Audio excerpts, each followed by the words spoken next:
আমরা তো কই বাস আল্লাহ যায় কইছে তাই, কিন্তু যারা কোরআন নিয়ে আবার সৃষ্টি নিয়ে গবেষণা করে,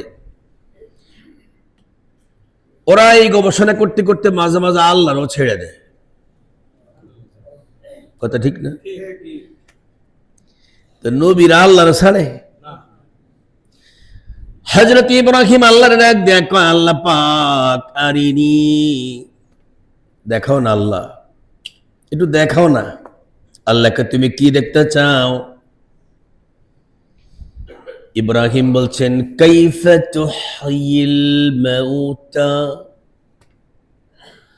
এই যে এত মানুষ এক কবরে পড়ে, এক একজনের হাত উপরে 10 হাত, 10 হাতের উপরে 20 হাত, এক পায়ের উপরে 10 পাও, 10 পায়ের উপরে 20 পাও, এরপরে এক এক মাথার উপরে কত মাথা, এই কবরের উপরে কবর, কবরের উপরে কবর, সেই কবর থেকে শুরু হয়েছে। মানুষ মরতেছে না? আপনি যদি ডাক দিয়ে বলবেন দাঁড়াও, এই কথাটা বলার পরে দাঁড়াতে গিয়া আমি আমার হাত খুঁজে পাবো কিনা, নাকি আমার হাত দুইটার জায়গায় 3টা এসে পড়ে, বুঝতেছেন নি? আমার পায়ের জায়গায় যদি অন্যজনের পাও চলে আসে, আমার পাও যত বড়, যদি আমারটা না আসে, হতে পারে একটা পাও লম্বা হবে, আরেকটা পাও খাড়া হবে। বুঝতে পারতেছি না? আরিনি কাইফা তুহয়িল মাউতা,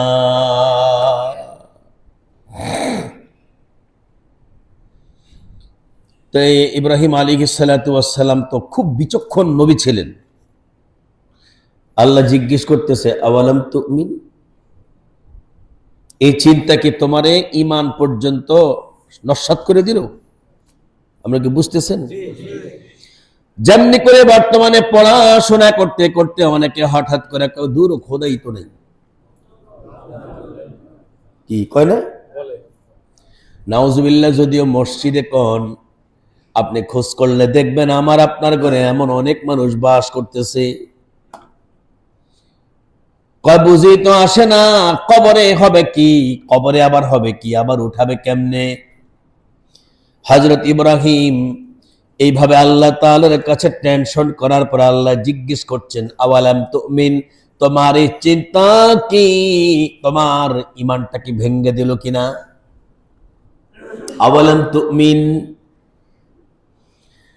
হযরত ইব্রাহিম বলছেন, বালা, আমি কেন ঈমান রাখবো না? অবশ্যই আমি ঈমান রাখি, ঈমানে কোনো ত্রুটি নাই। ওয়ালাকিন লিয়াতমাইন্না কলবি, আল্লাহ গো, অন্তরের প্রশান্তি সবাই চায়, অন্তরের প্রশান্তির জন্য তুমি আমার একটু দেখাও। এটা কিন্তু কোরআনের আয়াত। আবার ভাইবেন না খুব কিচ্ছা করতেছি না, কিন্তু কোরআন আয়াত পড়ছি না। وَإِذْ قَالَ إِبْرَاهِيمُ رَبِّ أَرِنِي كَيْفَ تُحْيِي الْمَوْتَى قَالَ أَوَلَمْ تُؤْمِنْ قَالَ بَلَى وَلَكِنْ لِيَطْمَئِنَّ قَلْبِي। আল্লাহ কি করছেন জানেন? আল্লাহ ইব্রাহিম আলাইহিস সালাতু ওয়াস সালামকে কয় নাই যে এরে ধরে হত্যা কর, এরে ধরে হত্যা কর, এরে ধরে মারালা। কোন মানুষ মরার জন্য বলেন নাই, সুবহানাল্লাহ বলেন না। তার মানে আল্লাহ মানুষ বানাইছে মারার জন্য নয়। আল্লাহ কয়, ইব্রাহিম, মানুষের নিয়ে তোমার যদিও প্রশ্ন, আমি আল্লাহ তাআলা তোমারে মানুষ মাইরা এই জিনিসের আত্মীনান দেব না, প্রশান্তি দেব না। আমি আল্লাহ তাআলা তোমারে 4টা প্রাণী দ্বারা তোমাকে আমি এই প্রশান্তিটা দান করে দেব। কয়টা?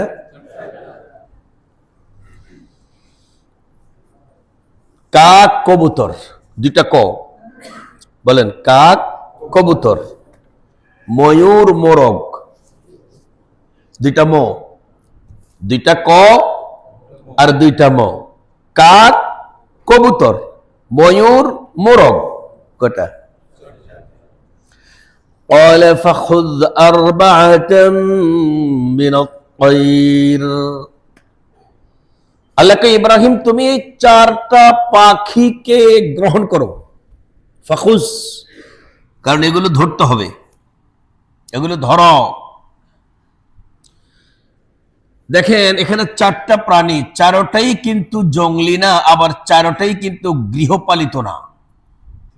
একটু চিন্তা করেন, কাক তো জঙ্গলি প্রাণী কিন্তু কবুতর গৃহপালিত প্রাণী, মোরগ তো গৃহপালিত প্রাণী, কিন্তু ময়ূর সেটা কিন্তু জঙ্গলি প্রাণী।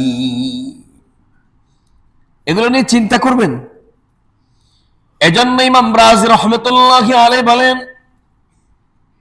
কোন মানুষ যদি 4টা প্রাণীর উপরে যদি গবেষণা চালায়, তাহলে আল্লাহ তাআলা তার ব্রেন জিকির করার সওয়াব দান করে দিবে।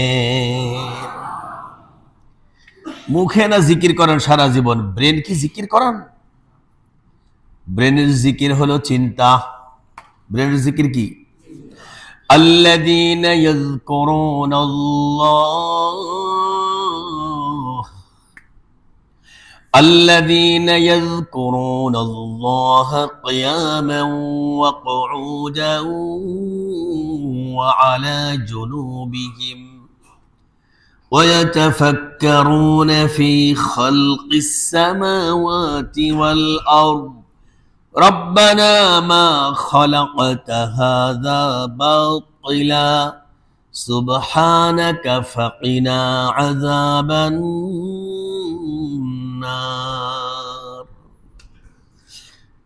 চিল্লাতে চিল্লাতে গলা বসে গেছে, এখন আর তেলাওয়াত করে আগের মতো মজা পাই না। তারপরেও আল্লাহ তাআলা বলার তৌফিক দিচ্ছেন, এটা তো আলহামদুলিল্লাহ। কালকে রাত্রে দেবিদ্বারি স্টেজে উঠছি 11টায়, এই বিপদ। কথা ছিল 9টায় উঠবো, আমার পরের দিন শুক্রবার। বহু কষ্ট করে আপনাদের পর্যন্ত এসে পৌঁছেছি। মনে করছিলাম আল্লাহ জানে পৌঁছতে পারি কিনা। তার আগের দিন না দেবিদ্বার কুমিল্লা, তার আগের দিন ছিলাম পিরোজপুর। সুবহানাল্লাহ, অনেক কিছু সচক্ষে দেখেছি, আল্লাহ পাক দেখালেন আলহামদুলিল্লাহ। এই সফরগুলো, আমি তো সারা বাংলাদেশে সফর করেছি, কিন্তু কখনো পিরোজপুর যাইনি। পরশুদিন আল্লাহ পিরোজপুর নাওয়াইলেন, এই জন্য আল্লাহ পাকের শুকর আদায় করি। যাই হোক, সেগুলো কথা না। আমি আপনাদেরকে বলতেছিলাম কয়টা প্রাণী? 4টা পাখি, তাই না? ধরতে গেলো কে? আল্লাহ। এর মধ্যে 2 কয়ের 1 ক হলো গৃহপালিত আর 1 ক হলো জঙ্গলি। 2 ময়ের 1 ম হলো গৃহপালিত আর 1 ম কি জঙ্গলি। আপনার কি জঙ্গলি বুঝেন? এই যে মাঝে মাঝে হুজুর ধরা পড়লে জঙ্গি ধরা পড়ছে, একজন হুজুর ধরা পড়ছে, জঙ্গি ধরা পড়ছে। আমি একদিন একজনের জিগেলাম, ভাই জঙ্গি তো বুঝলাম না। কাকা জঙ্গলি বুঝেন না? আমি জিগে জঙ্গি বুঝলাম না। হ্যাঁ, জঙ্গলি বুঝেন না? আসলে নিজেই তো ভাষা দিয়ে বলতে পারছে না। এটাই আমাদের বাংলা ভাষা। সমান ইংরেজি করতে জানে, বাংলা বলতে জানে না। এজন্য আমাদের ও লেভেল, এই লেভেল, এগুলো দাফন করা উচিত 21শে ফেব্রুয়ারির দাবিতে। কেউ ঠিক কয় না, খালি আমার সোনার বাংলা, আমি তোমাদের ভালোবাসি। আপনার ও লেভেল, এ লেভেল আপনাকে কি শেখায়? মাতৃভাষা শেখায়। ভাষা কই? আপনার ভালোবাসা কোথায়? অথচ আপনার এই ভাষার জন্যই তো ওরা জীবন দিছে। সালাম, বরকত, রফিক, জব্বার। আজকে কয় তারিখ? 21শে ফেব্রুয়ারি, শুক্রবার না? আমার যেদিন জন্ম হয়েছিল সেদিনই 21শে ফেব্রুয়ারি ছিল, এবং আশ্চর্য হচ্ছে এই শুক্রবারই ছিল। আজকে সকাল 10টা আমার মেয়ে আমার ফোন দিয়ে জিজ্ঞেস করে, আব্বু কয়টা বাজে? আমি বললাম 10টা। কামনে হয়ে গেছেন না, একটু পরে হইবেন। আল্লাহু আকবার। এই দিন আমার মা কত কষ্ট করে আমার প্রসব করছে। 21শে ফেব্রুয়ারি ভাষা আন্দোলন, মাতৃভাষা দিবস না? তো এই দিবস আপনারা করেন কি? কতটি ফুল কিনেন? ফুল কিনা কই যান? শহীদ মিনারে যান, যে কি করেন? ফুল ছিটান, ঠিক না? কি ছিটান? কি ভাষার জন্য? যারা মাতৃভাষার জন্য জীবন দিছে তাদের জন্য তো কাজটা করেন। তা আপনারা যে এটা করেন, এটা কি সওয়াবের আশায় কেন করেন বলেন তো? আমাকে একজন লোক বলেন এটা সওয়াব হয় কিনা। এবার যারা আপনার, হ্যাঁ জি,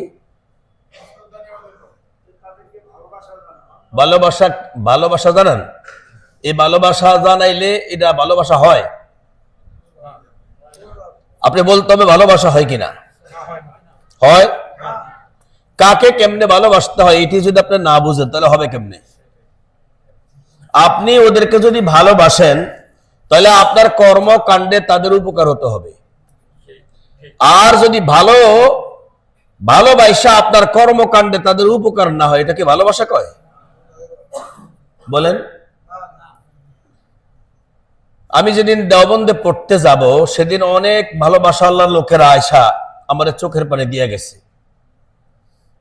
আর কিছু গরিব মানুষ আয়সা আমার হাতে দুটো টাকা দিয়ে গেছে। ভালোবাসা দুইটা কি এক?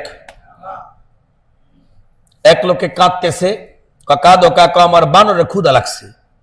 কাকে তোমার যে দেখলাম ব্যাগে রুটি, দূর বোকা, কাঁদলে চোখের পানি দিব, আমার লস নেই, রুটি দিলে রুটি হবো কই?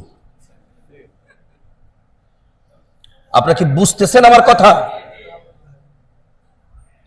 তো আপনারা কইবে যে হুজুর এটা তো আমাদের হাতে না, আমাদের হাতে হইলে আমরা তো এটা করতাম না। কি করতেন? আপনাদের যদি এই দায়িত্ব থাকতো যে সালাম জব্বর, সালাম বরকত, রফিক জব্বারদের জন্য ভালোবাসা প্রদর্শন করবেন, এটা যদি আপনাদের হাতে আসে কখন আপনারা কি করবেন? কোন আর কি এমনি আসলে বুঝে কইছেন? আমি আজকে এই বিষয়টা আলোচনা করবো, আপনারা কি করতেন? কমেন্ট বক্সে দেখেন তো তাকে, আমার এই সময় কুলাবে কিনা। আজকে কয়টা পর্যন্ত ভাই?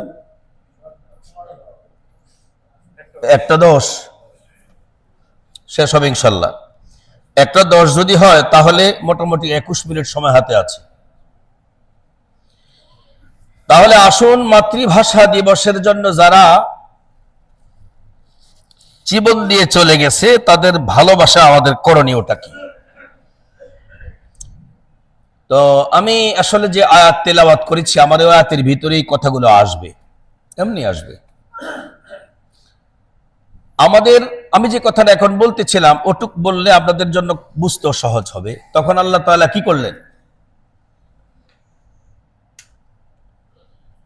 আল্লাহ পাক হযরত ইব্রাহিম আলাইহিস সালাম রে বললেন, ফাসুরহুন্না ইলাইক, যে পাখিগুলো তোমারে দিলাম এগুলো পোষ মানাও। পোষ মানানি বুঝেন? দুটো তো আছে গৃহপালিত, ওরা তো পোষ মানবে, আর দুটো তো আছে জঙ্গলি, ওরা তো পোষ মানা বুঝে না। ওদেরকে আপনি রাখবেন, খাঁচায় বইরা থাকবে ততক্ষণ, খাঁচা থেকে ছেড়ে দিবেন ওরা থাকবে না। এমন জাতীয় পাখি কি কাকার, কারণ কাউ একবার ভাগলে কাউ আর আইয়ে না। কি কাউয়া যদি একবার পলাইতে পারে,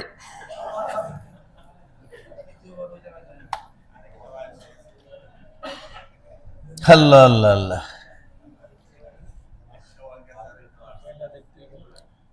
আচ্ছা আসেন তাহলে, ময়ূর এটা তো জঙ্গলি, ঠিক না? এবার আল্লাহ তাআলা জিজ্ঞেস করছে, ইব্রাহিম পোষ বানাইছো? কই জি আল্লাহ। এবার আল্লাহ তাআলা বলতেছেন, সুম্মা জাআল আলা কুল্লি জাবালিন মিনহুন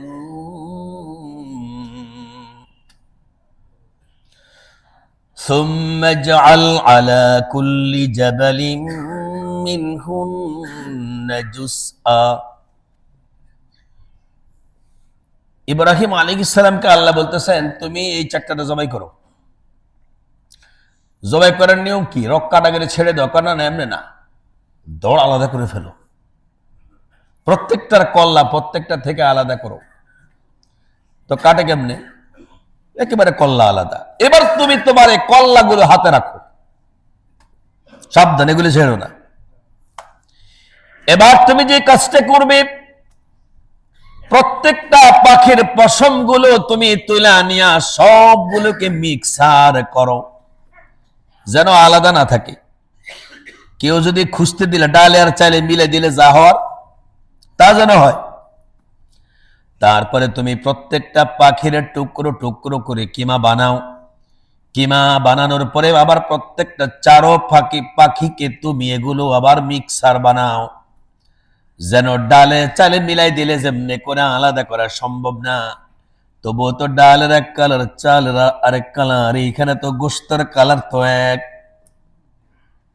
তো সবগুলো একাকার, একেবারে মিক্সার করে ফেলছে। করার পরে এবার আল্লাহ বলতেছেন 4 ভাগ করো।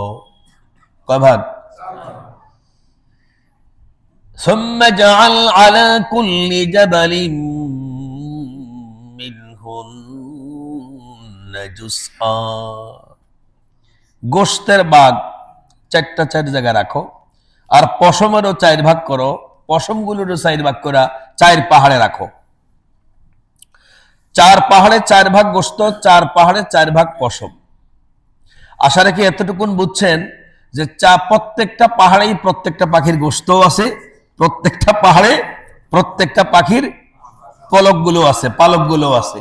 কাল পলক আয় মুখ দিয়া, যাই হোক, কি আছে? পালক না, শুদ্ধ বাংলা পালক।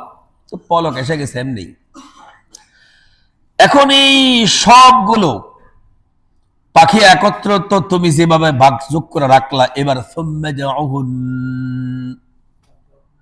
তুমি এবার ডাক দাও। আপনারা যেমন এই যে ছোটবেলা খেলছেন, সবাই আপনারা চোখ বাঁধে রাখছেন, তখন ডাক দিয়েছেন, আয় রে আমার ওকে আয়। তোর হ্যাঁ এসে চোখ বাঁধা হলে কপালে একটা টোকা দিয়ে, ঠিক আছে? আমি আবার ছোটকালে করতাম কি, যারা আমার টোকা দিতে আমি হ্যাঁ গো আসতে লুঙ্গির ধরে একটু হুংতাম, কারণ সবার লুঙ্গি এক গারান না। কথা ঠিক তো? আল্লাহ বলেন 4টা জিনিস আমি আল্লাহ ভিন্ন করে দিলাম। তোমার বডির স্মেলটা আমি আল্লাহ তাআলা 2 জনের একরকম করলাম না। তবে তোমার এটা বুঝার নাসিকা শক্তিটা কম। আমি আল্লাহ এই যোগ্যতাটা দিছি, যারা দুনিয়াতে অন্ধ তারা কিন্তু সুইঙ্গা সুইঙ্গা বলতে পারে। 100 পোশাক একত্র করে দিলে তারা বলতে পারবে কোন পোশাকটা বাবার, কোন পোশাকটা মায়ের। অন্ধের নাসিকা শক্তি মানুষের মধ্যে সবচেয়ে বেশি, আর প্রাণীর মধ্যে পিপিলিকার নাসিকা শক্তি সবচেয়ে বেশি।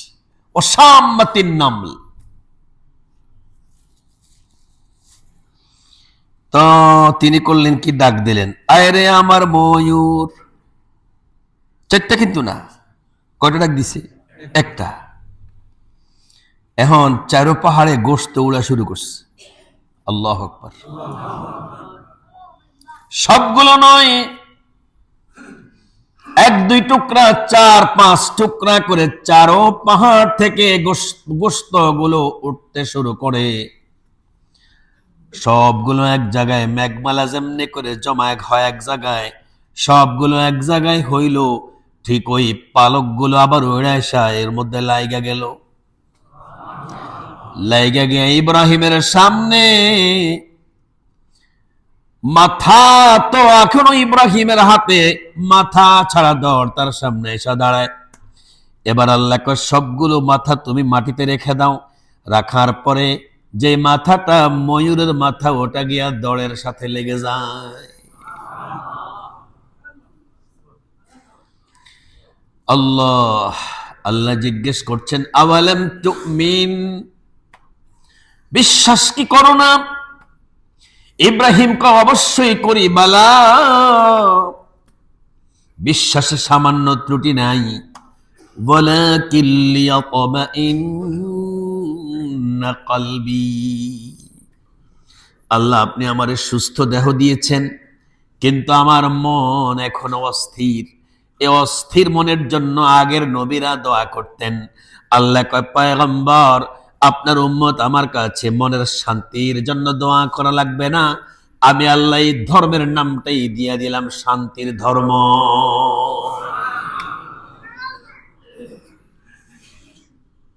এজন্য এটার নাম এজন্য এটার নাম এজন্য এটার নাম কই সবারটা কি ইসলাম না নাকি আল্লাহ জানে, সবাই যে কয় না। এজন্য এটার নাম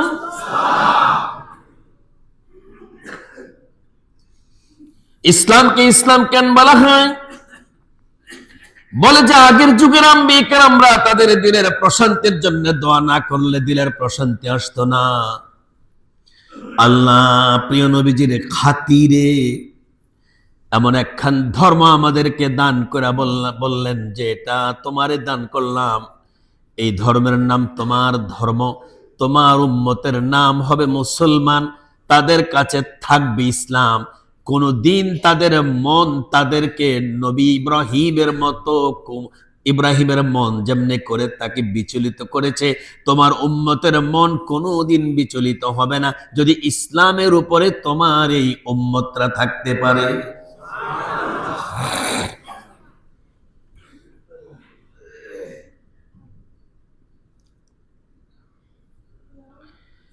আল্লাহ দেখেন, এই যে পাইলাম তো আলহামদুলিল্লাহ, পাইছি তো কি পাইছি, কই কইলেন না তো কি পাইছি? আল্লাহ তাআলা এই ইসলামের ভেতরে যে শান্তি দিলেন, আর এই শান্তির জন্য আল্লাহ যে কাজটা করলেন, আমাকে আর আপনাকে বানায়া আল্লাহ করলেন কি, আপনি কেউ মারা গেলে কেমনে তারে ভালোবাসবেন, আপনি আপনার কোন অঙ্গ দ্বারা কিভাবে আল্লাহর কাছে তার জন্য দোয়া করবেন, এটার জন্য আল্লাহ তাআলা টোটাল 7টা অঙ্গ নির্বাচন করেছেন। কয়টা? এর মধ্যে 1 নম্বর অঙ্গ হলো আপনার মুখ। আপনি আপনার এই মুখ দ্বারা যখনই বলবেন আল্লাহু আল্লাহ, আল্লাহু আল্লাহ, আল্লাহু আল্লাহ, এমনকি যদি কোনো জায়গায় আঘাতপ্রাপ্ত হন, কাউকে গালি না দিয়ে আপনি কিন্তু আল্লাহ বলবেন। যদি আপনার মুখে আল্লাহ যদি জারি থাকে, উষ্টা খায়া পড়ে গেলেও কি বের হবে? আমরা কি কই? উষ্টা খায়া পড়ে যাওয়ার পর আমরা কি কই? কি যে কইতাম না, কি যে কইতাম না। এটা আল্লাহ যদি বলেন তাহলে মাতৃভাষার শুকর আদায় হবে। আর যেটা কোন মনে রাখবেন, মাতৃভাষায় যদি কেউ গালি দেয়, মাতৃভাষার শুকর আদায় করা হবে না। এজন্য গালি দিবেন ইংরেজিতে। কোন ভাষায়? একজন আরেকজনকে বলছিল গুড, কয় গুড কি? কয় গুড তো ভালো। কয় যদি গুড ভালো হয় তাহলে আমিও গুড, আমার আব্বাও গুড, আমার দাদাও গুড, আমার 14 গোষ্ঠী গুড। আর যদি গুড খারাপ হয় তাহলে তুই গুড, তোর বাপ গুড, তোর 14 গোষ্ঠী গুড।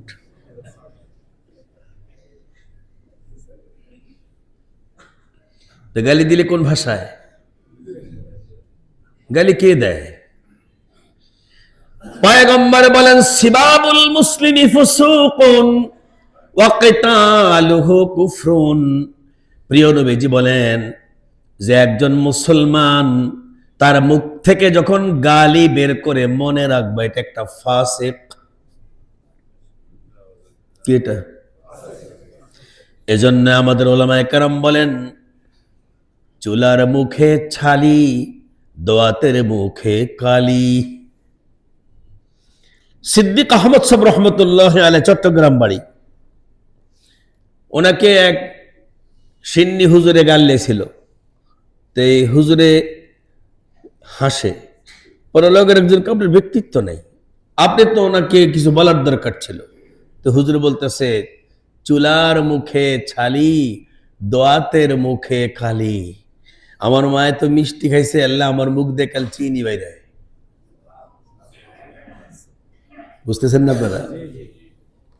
তাহলে এখন আপনি আসুন, আল্লাহ আমাকে মাতৃভাষা দান করলেন, এটা কে দিছে? এটা মাতৃভাষা কেন? আমার মা যেই ভাষায় কথা বলবে আমি ওই ভাষায় কথা বলবো, এই কারণে এটা মাতৃভাষা। দেখছেন মাকে কত দাম দিছে আল্লাহ। তবে আফসোসের বিষয় হলো মাতৃভাষা পাইলাম কিন্তু মাতৃধর্মের জন্য কোনো দিন পাইলাম না। আসেনি বাংলাদেশে মাতৃভাষার দিবস আছে, মাতৃধর্মের কোন দিবস কি আছে? মাতৃধর্ম এই শব্দটাকে আপনারা শুনছেন? বরঞ্চ যেটার লাগে ধর্ম লাগানো হয় এটা আউট। জানি না কবি নজরুল কি ছিলেন না ছিলেন, বাকি এটুক জানি তার কবিতাগুলো কিন্তু খুব শোনার মতো। হযরত মাওলানা আবু বকর সিদ্দিক সাহেব রহমতুল্লাহ আলাইহি নজরুলকে দেখতে আসছিল। আমি নজরুলই বলি। দেখতে আসার পরে হুজুর আপনি আমার কি দেখবেন? বাবা তোমার লেখা না আমি অনেক পড়ি, দেখি নবীর জন্য কিছু লেখো তো, আমার নবীর শানে কিছু লেখো। নজরুল ডাইকে কয় হুজুর আপনি বসেন আমি একটু আসি। কয় কই যাও? ওকে একটু উজু করতে যাই। দেখছেন একটু উজু করতে যাই। উজুটা করে আসার পরে লেখছে ত্রিভুবনের প্রিয় মুহাম্মদ এলো রে দুনিয়ায়। আসেনি? আমি তো গানের শুটুর জানি না, এমনি কইলাম আর কি। ত্রিভুবনের প্রিয় মুহাম্মদ লেখার পরে তামাম দুনিয়ার নাস্তিকদের শরীরে আগুন লেগে গেছে। কয়টারা বাদ দিয়ে বিশ্ব কবি বানাও যারে। যেটা ইংরেজদের দালালি করেছে সেটা হয়েছে বিশ্বকবি। মূলত আসলে গীতি গুচ্ছর মূল লেখক কিন্তু কবি নজরুল, ঠিক না? গীতাঞ্জলি মূলত ঠাকুরে লেখে নাই, ঠাকুরে গিয়ে আটকে গেছে। নজরুল এক কাজে গেছে, কয়ে কি আমার কাজটা একটু কথা নিয়ে আসছি, কারে রাখবেটা আগে এই কাজটা করে দিই। মাঝে মাঝে দেখবেন তবলিগে কিছু সাথীর নাম ঘোষণা হয়, কয় তালিম অমুকের, তো এবার তো বাংলায় পড়তে জানে না।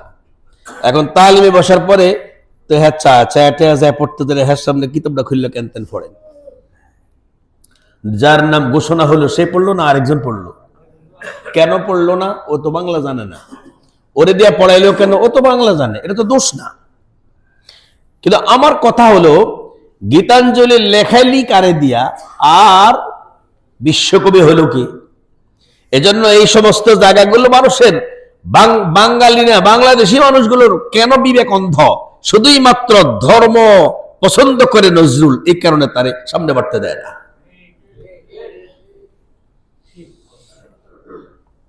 তা আমাদের এই বাংলা ভাষা, এটাতে কোনো গালি কোনো পরনিন্দা। সামনে রমজান মাস আসবে, একটা মজার আমল লাগবে আপনাদের কাছে, দেখবেন। তারাবি যত কষ্টই লাগুক, যদি তারাবের মাঝখান দিয়া বলা যায় যে এবার হাফেজের কি রাখছে, বাস আপনার দেখবেন 10 টাকা তার পাওয়া ব্যথার নগদ ভালো হয়ে গেছে। আমি বুঝতে পারতেছি না, বুঝতে পারতেছি না। রমজান মাসে যেমনি করে আপনি একটা নেক করলে 70টার সওয়াব, তেমনি করে একটা গুনাহ করলেও 70টা গুনাহ। এই কারণে পরনিন্দা ছেড়ে দেব। কোন ভাষায় করলাম? যেই ভাষায় করলাম যদি আমি ওই ভাষাকে ভালোবাসি, তাহলে ভাষায় কয় না আমারে নাপাক করিস না, আল্লাহ কয় না আমি তোর এই মুখটা এই জন্য বানাই নাই তুই পরনিন্দা করবি, বরঞ্চ পরনিন্দার কারণে তোর মুখের জিকির নষ্ট হয়ে যায়। মুখের জিকির আছে না নাই? এই একটা জিকির। তাহলে মুখের জিকিরের দাবি হলো আপনি আল্লাহর নাম নিবেন আর বাজে কথা নিবেন না। সেটা গালি হতে পারে, তারপরে পরনিন্দা হতে পারে, এই জাতীয় যত আরো খারাপ জিনিস আছে এগুলো মুখ থেকে আমরা সরানোর ব্যবস্থা করবো ইনশাআল্লাহ। মুখের একটু উপরে আছে আরো 2টা, চক্ষু। হযরত ইমাম রাজি বলেন যিকরুল আইনাইনে আন-নাযারু ইলাল আবাওয়াইনে ওয়া ইলাল উলামা। সুবহানাল্লাহ। হযরত ইমাম রাজি বলেন চোখের জিকির রাখছে আল্লাহ তাআলা তুমি যদি বাবা মায়ের দিকে মোহব্বতে তাকাও, উলামায়ে কেরামের দিকে মোহব্বতে তাকাও, তোমার চোখের জিকির আদায় হবে। এখন ইমাম রাজির কথা আপনারা মানলেও আপনাকে ইচ্ছা, না মানলেও আপনাকে ইচ্ছা, আমি একটু বলে দিলাম। ইমাম রাজির নাম শুনছেন? তার তাফসিরের নাম কি? তাফসিরে কাবীর। কি নাম? শয়তানের সবচেয়ে বড় শত্রু ছিল ইমাম রাজি তৎকালীন যুগে। শয়তানে ওনাকে ধোঁকা দিতে দিতে দিতে দিতে দিতে এমন একটা জায়গায় না পৌঁছাইছে, এখন হার জিতের প্রশ্ন ইমাম রাজি কোনো জবাব খুঁজে পায় না। এই টাইমে একটা ঘটা ধনী আওয়াজ আসছে, কে দিছে জানি না, তুমি বলে দাও বিনা দলিলে আল্লাহ এক। আল্লাহু আকবার। এই কথা বলা মাত্রই তিনি দুনিয়া থেকে শেষ নিঃশ্বাসটা ত্যাগ করলেন। তাহলে যেই ব্যক্তির সর্বশেষ কথা হবে বিনা দলিলে আল্লাহ এক, রাসূলুল্লাহ বলেন আদখালাহুল্লাহু বিহিল জান্নাহ।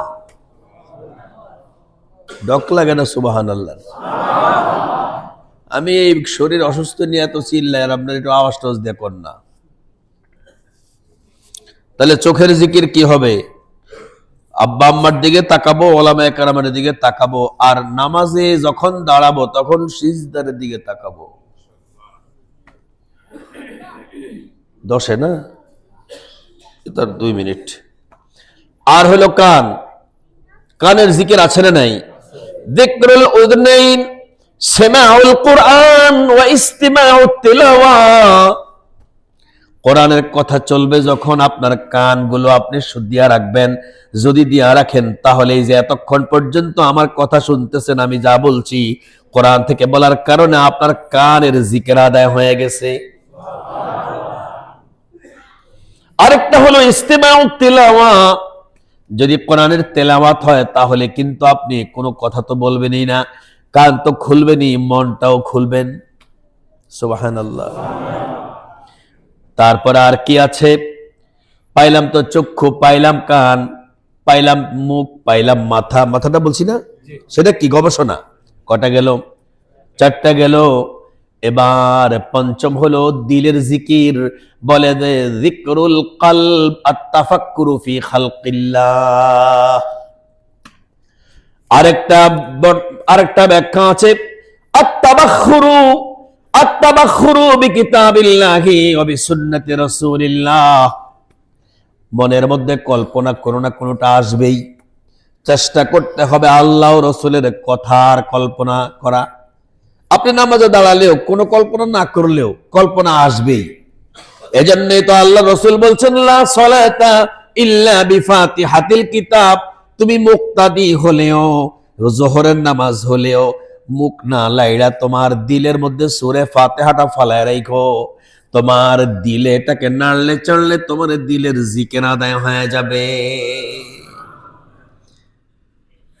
এজন্য আমরা বলি, আপনারা যারা সূরা ফাতিহা পড়তেই চান, ইমামের পিছনে না হইলে তো মুখ লাড়বেন, আর ইমামের পিছন যদি হন তাহলে মুখ বন্ধ থাকে রাখবেন। পড়বেন কিন্তু কি দিয়া? যদি আপনি দিল দিয়ে পড়েন আত-তাবাখুরু বিকিতাবিল্লাহ ওয়া বিসুন্নতি রাসূলিল্লাহ, তাহলে কয়টা পেলেন? আর আছে হলো 2টা, 5টা গেল না? আর একটা হলো যিকরুল ইয়াদাইনে আখযুল ইয়াদিশ শিমালি বিয়াদিল ইউমনা তাহতা সুররা ইদা কানা রাজুলান। কোন মানুষ যদি পুরুষ হয় তখন তার নামাজের হাত বাঁধা, তার ডান হাত দানা বাম হাতকে ধরবে, এটা ধরে নাভির নিচে তাহতা সুররা, নাভির নিচে ছেড়ে দিবে। ছেড়ে দিলে পরে তার এই হাতের জিকির আদায় হবে। আর যদি ওয়া ইন কানাত ইমরাআতান, যদি হয় নারী, তাহলে তার হাত সে বুকে বাঁধবে। কোথায়? আর হলো পায়ের জিকির কি? ওয়া যিকরুর রিজলাইন কাসরাতুল খুতা ইলাল মাসাজিদ। আপনি যেখানেই থাকেন মসজিদের দিকে থাকবে আপনার পাও, এক একটা কদমে এক একটা জিকির। এই 7টার মধ্যে ফুল কোনটা আমরা দেখান? স্মৃতিসৌধে গিয়া যে ফুল দেওয়া, তারপরে আরো গান গাওয়া, এগুলো কি এর মধ্যে পড়ে? এগুলো যদি আপনি করেন তাহলে আপনি আপনার যারা চলে গেছে তাদের জন্য মহব্বত প্রকাশ করতে পারবেন। এজন্য এই 7টা আমল আমি আপনাদের কাছকে দিলাম। আমি প্রত্যেক বছরই প্রয়োজনে বলবো অথবা সময় সময় বলবো। আল্লাহ পাক আমাদেরকে অঙ্গগুলোর সঞ্চালনকে ঠিক মতো করে আমল করার তৌফিক দান করেন।